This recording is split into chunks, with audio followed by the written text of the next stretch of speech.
Friends வணக்கம். எம்எஸ்சிஐடி YouTube channel பண்ணார் தருமபுரி.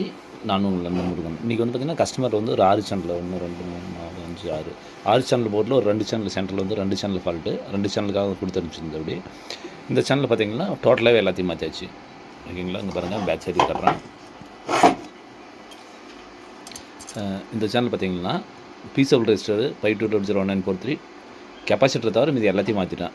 எல்லாமே ஷார்ட்டாக இருந்தது. ஏன்னா இந்த சக்தி பெட்டில் சிலது 2 பெட்டு போனால் கம்பல்சரி எல்லாம் மாற்றுற மாதிரி இருக்கும். ஒரு டிரான்சிஸ்டர் போனால் அந்த சைடு மட்டும் மாற்றுற மாதிரி இருக்கும். ஓகேங்களா, பாருங்கள் இந்த சேனல் வந்து பார்த்திங்கன்னா இந்த ஒன்று மட்டும் போயிடுச்சு. அதனால் இந்த வீடியோ 139 140 இந்த பீசபிள் ரெஜிஸ்டர் இது மட்டும் போட்டிருக்கேன். இது வந்து பார்த்திங்கன்னா ரெண்டுமே போயிடுச்சு. ரெண்டும் போனதுனால பார்த்திங்கன்னா டோட்டலாக எல்லாத்தையுமே மாற்றிட்டேன். ஓகேங்களா, அந்த கெப்பாசிட்டரை விட்டுட்டு இந்த 52001943 வீடியோ 139 140 547 இந்த ரெஜிஸ்டர் எல்லாமே டோட்டலாகவே மாற்றிட்டேன். இப்போ வந்து வருங்க எல்லாமே ஆன் ஆகிடுச்சு. இந்த 6 சேனல் போட்டு கஸ்டமர் கொடுத்தது வந்து 2 சேனல் கம்ப்ளீட் கொடுத்துருந்தாங்க. ஆர்மி இப்போ பாடுது பாருங்கள், எல்லாமே பாடுது. இப்போ இதை கஸ்டமர் கொடுத்துடலாம். உங்களுக்கு இது மாதிரி ஏதாவது சர்வீஸ் பண்ண கான்டாக்ட் பண்ணுங்கள். தொடர்ந்து வீடியோ பார்த்து வாங்க நண்பர்களே. எம்எஸ்சிஐடி யூடியூப் சேனல் பேனாக தருமபுரி. நான் உங்கள் நண்பன் முருகன். நன்றி, வணக்கம்.